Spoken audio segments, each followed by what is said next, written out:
السلام علیکم ورحمۃ اللہ وبرکاتہ۔ آج کل ایک اور نیا ٹرینڈ بنایا ہوا ہے مرزا انجینئر صاحب نے کہ جناب وہ کچھ لوگوں کے نام لے کر انہیں کہہ رہے ہیں جی آ جائیں جی مناظرہ کر لیں یا بات کر لیں، جی بات کر لیتے ہیں، آ جائیں اسٹوڈیو میں، آ جائیں، دعوت دیتے ہیں جی۔ تو خیر وہ دعوت دیتے کن کو ہیں؟ وہ کبھی جناب مصطفی صاحب کے نام لے رہے ہوتے ہیں، کبھی وہ طارق مسعود صاحب کا نام لے رہے ہوتے ہیں جناب، کبھی کس کا نام لے رہے ہوتے ہیں جناب۔ کسی مناظر کو یا کسی علمی شخص کو وہ مخاطب ہی نہیں کرتے۔ اب ان کے مقابلے میں ایک ایسی شخصیت ہیں، اللہ تبارک تعالیٰ ان کے بارے میں برکتیں عطا فرمائے۔ کوئی یہ بات میں یک طرفہ نہیں کہہ رہا، یہ کسی کی طرفداری کے لیے نہیں کہہ رہا۔ آپ خود 10 ویڈیو مرزا انجینئر کے دیکھیں، اس کے بعد یوٹیوب کے اوپر سرچ ماریں مفتی راشد محمود رضوی، آپ جو ہی سرچ لگائیں گے آپ کو سامنے ویڈیو آئیں گی مرزا انجینئر صاحب کے جواب میں۔ آپ مرزا انجینئر صاحب کے جواب کی جو ویڈیو ہے مفتی صاحب کی، مفتی راشد صاحب کی، وہ آپ صرف 5 منٹ کی کوئی ویڈیو دیکھ لیں، آپ کو معلوم ہوگا کہ علم میں اور دین کے علم میں، دین کا علم سیکھنے میں، اس کو بیان کرنے میں،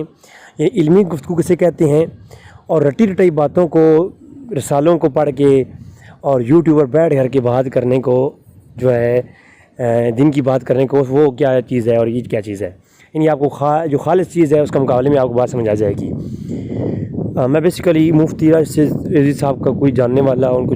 بیسیکلی ان کو ملا کبھی نہیں ہوں، ان کو جانتا نہیں ہوں میں، یوٹیوب پہ میں نے دیکھا، اور مرزا انجینئر صاحب کو میں نے یوٹیوب پہ دیکھا، اور میں پہلے ان کی بہت ویڈیو دیکھتا بھی تھا، لیکن جب انہوں نے پکے دینا شروع کیے ہیں تو میں نے دیکھا تو معلوم ہوا کہ یہ صرف ایک ڈھونگ چاہتے ہیں، اور اگر واقعی میں اتنے یہ علمی ہیں تو پھر میں جناب یہ مفتی راشد صاحب کو بلا لیں اور یہ کہیں جناب کہ ہم کوشچن کرتے ہیں، یہ کوشچن کریں گے، وہ جواب دیں، یا آرام سے گفتگو کر لیں۔ اگر مناظرہ نہیں کرنا چاہتے، وہ کہتے ہیں مناظرے میں نہیں کرتا، تو مناظرہ وہی کرتا ہے جس کے بعد کچھ ہوتا ہے،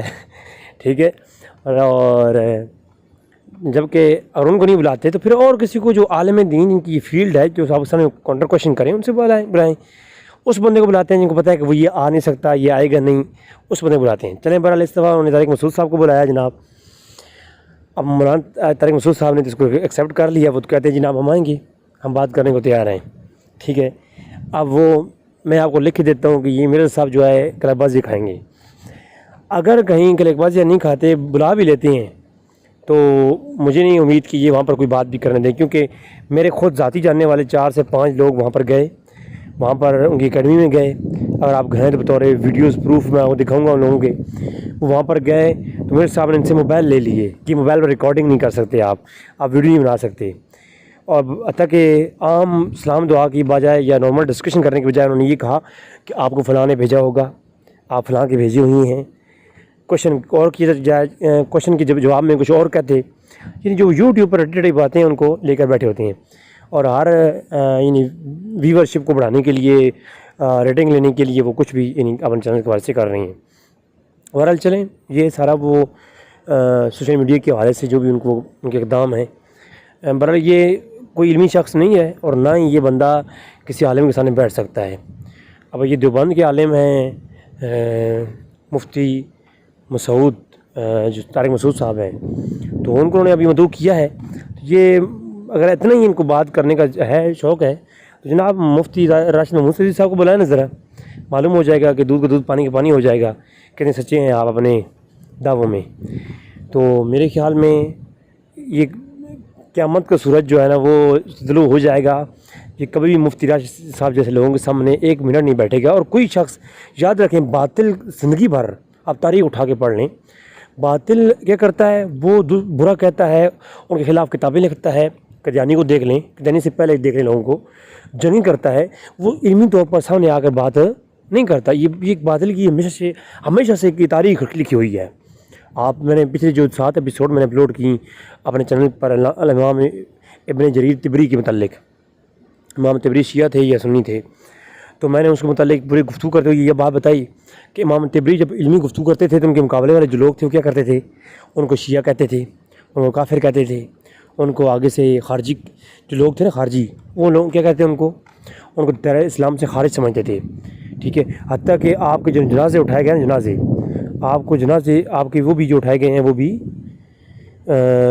رات کے وقت اٹھائے گئے ہیں، اور آپ کو جنازہ پڑھنے کے لیے منع کیا گیا کہ یہ شخص مرتد تھا، امام ابن جریر طبری،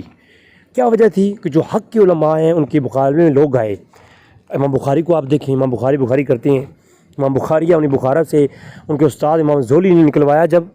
اس کے بعد بخارا میں آئے اور بخارا سے لوگوں نے نکلوا دیا. پھر بخارا سے دور یعنی سمرقند کے ایک علاقے کے قریب جا کر کے ان کی مزار ہے آج بھی. تو وہ کیا ہے کہ علاقے سے لوگوں نے نکلوا دیا تھا، اختلاف بنا، اور پھر اس طرح سے لوگوں نے حق کے علماء کو دور یعنی کیا. اسی طرح آپ اور دیکھیں تو جو باطل ہے نا ہمیشہ وہ کیا کرتا ہے، وہ ہتھ کنڈی استعمال کرتا ہے، وہ علمی گفتگو کرنے کے لیے سامنے تیار نہیں ہوتا کسی عالم کے سامنے. اور یہ میرا چیلنج ہے، میرا دعویٰ ہے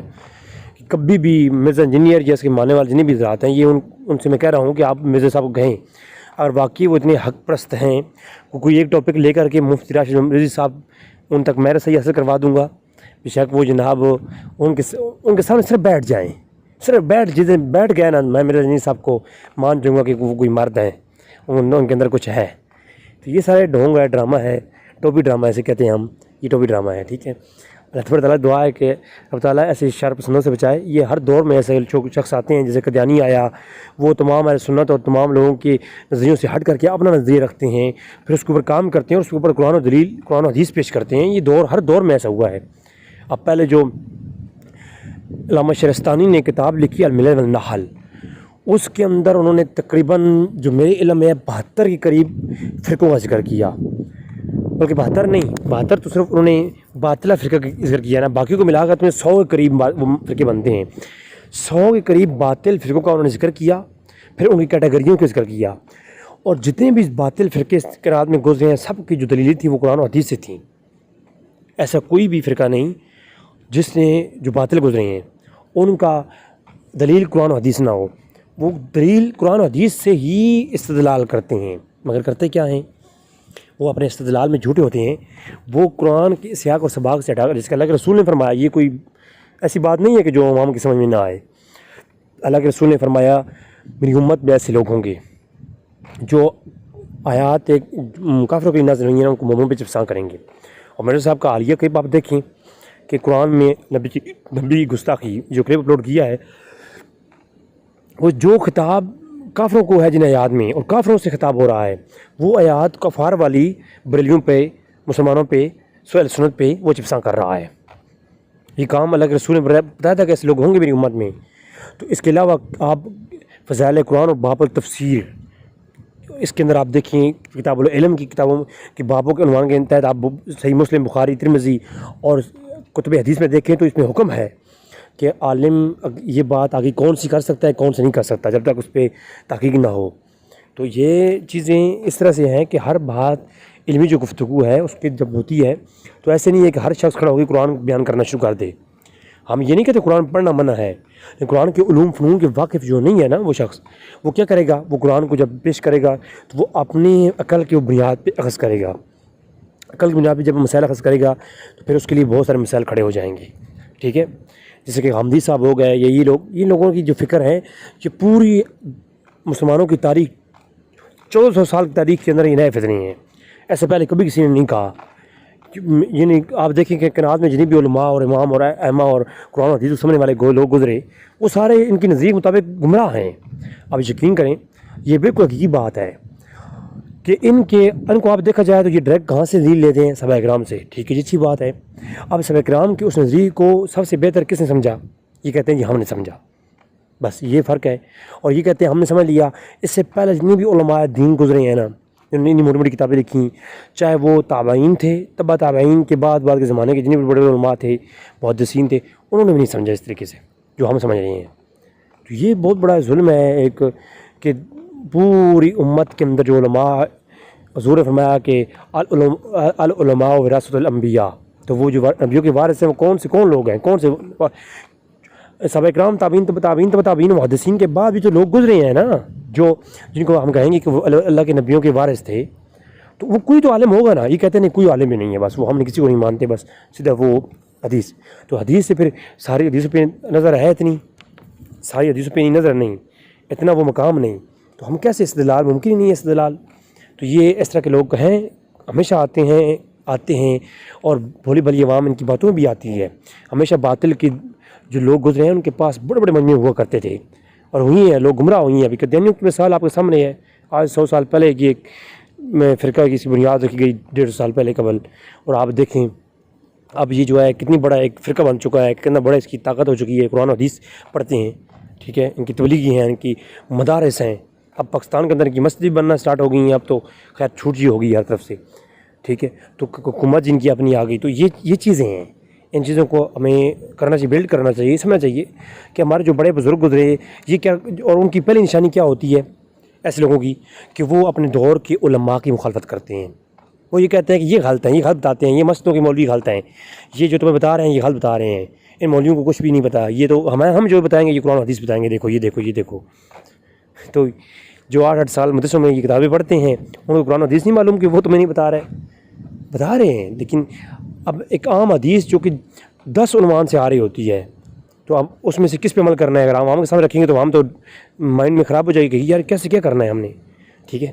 لیکن وہ پھر کیا ہے کہ عالم کیا ہوتا ہے، عالم اس میں سے ایک حدیث بتاتا ہے کہ اس پہ عمل کرنا ہے، یہ جو باقی ہیں یہ ترک کرنی ہے، یہ عالم کا کام ہوتا ہے۔ اب ایسے لوگ کیا ہوتے ہیں، ڈبرو گھماتے ہیں، جو حدیث آگے کہتے ہیں جی شیعہ کے ساتھ جاؤ تو ہاتھ چھوڑ کے نماز پڑھ لو، سنی کے ساتھ جاؤ تو پڑھ، یہ ایک ڈرامہ ہے، ڈرامہ، خود نماز سکھائی مرزا صاحب نے تو ہاتھ